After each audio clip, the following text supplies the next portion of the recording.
Guys, look, I don't have time. I don't have time. But I think I know who it is. It's taken me, like, I don't know, I've been here for like 10 days. But I have to be really quiet.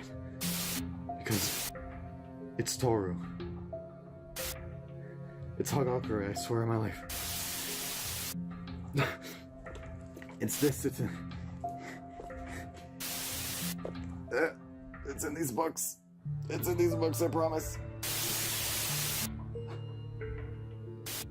No, I'll have to get back to you, look.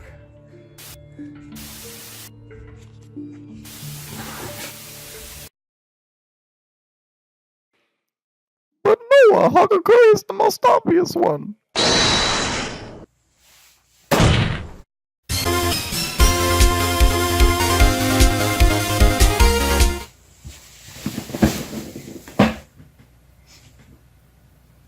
And you thought that Tekking was the Lord of Cringe. So, hi Tekking, and people I don't know. This is my entry into the Tekking 101 UA Investigations contest, and I do believe that the traitor is Hagakure. Now, of course, this is the obvious choice to go with, considering that she's invisible, but I have more than that to go off of. So, first, her possible motive, we don't really know anything about her, so I can't really present that as evidence, because we don't know her backstory yet, but that leaves something open. So the next thing is that, let's get the headcanon-y stuff out of the way. She can turn invisible, and I'm not talking about Hagakure, I'm talking about Himiko Toga.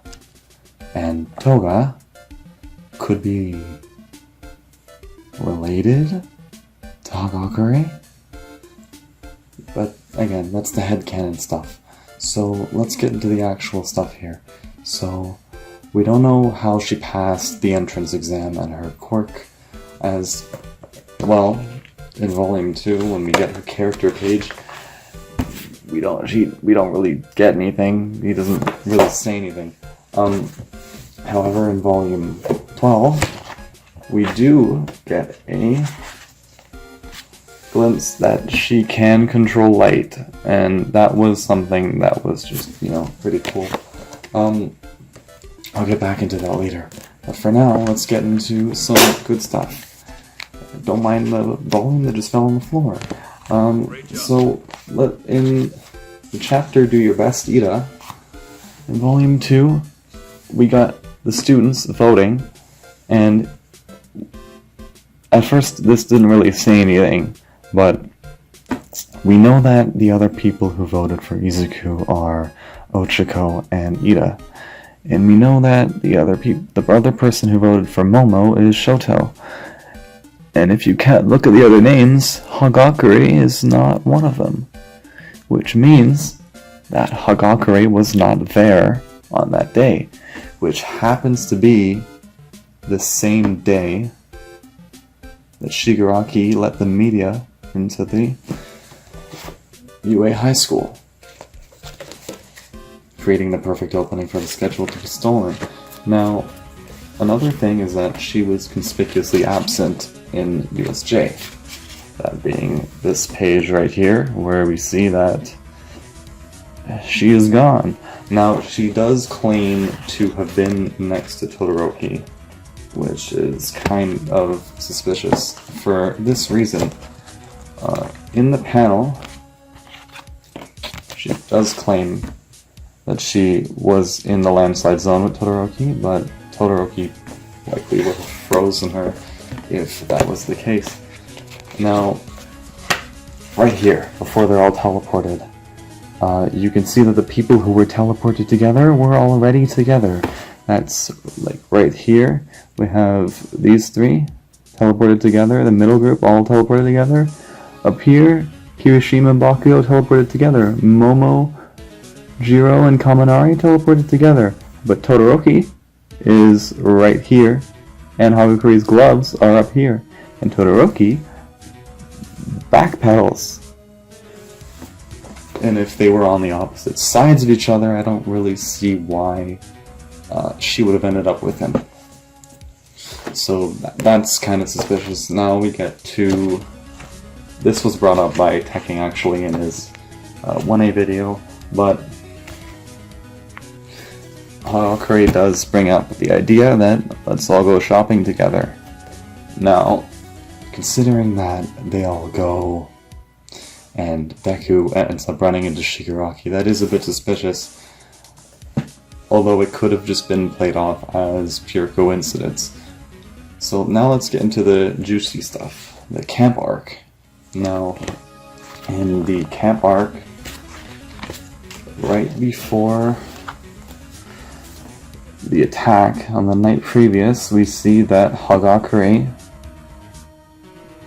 her bed, the blanket is completely off.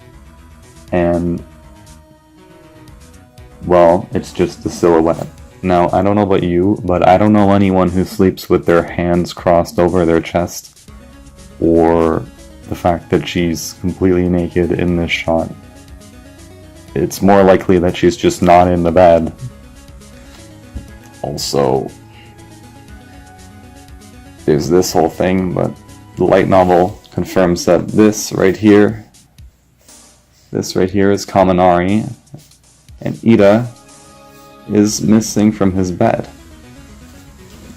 And in the second night novel, Ida mentions that he sees a light coming from the door next to Shoji. I'll put the quote in the description, as well as the source I got for the translation of the second night novel. It's in chapter 6. Another thing about the camp arc is that, well, we know that Jiro and Hagakure were together before they were knocked out by the gas. Now, why is this important is the question. Well, since we know that they were knocked out together, if we go further along, let's get to the juiciest piece of evidence here, which is the fact of the plan to go save Bakugo. Now, here's the thing. The reason that they got the upper hand on the villains was because they weren't aware of the plan to go save Bakugo.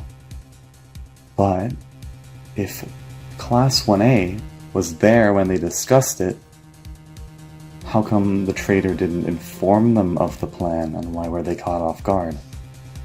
Well, if you remember correctly, Hagakure and Jiro were not present to hear the plan. You see where I'm going with this? Now, again, this is reiterated later when Aizawa is lecturing them, and he says that he would have expelled every one of them, except for Bakugo, Jiro, and Hagakure, because they had nothing to do with the plan. That is my theory. Good luck to everyone out there, and that is it for me.